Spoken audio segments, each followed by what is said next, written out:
Hello my dear friends!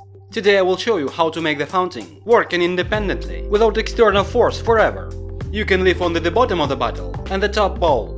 The tube that will push the water out you place in the bottom of the bottle. As for the second tube, it will drain the water down the bottle. That's all, the cycle is closed.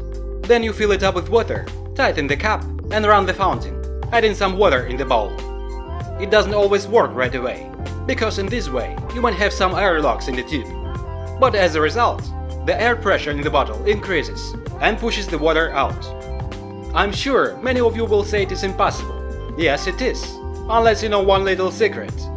Let's reveal the secret. The tube in which the water goes down must be a little bit wider to the other one, in which the water goes up. In this way this system maintains stable circulation. At this point that's all my friends. Help us out by clicking that like button, and also be sure to subscribe and click. Thank you for watching. Bye bye.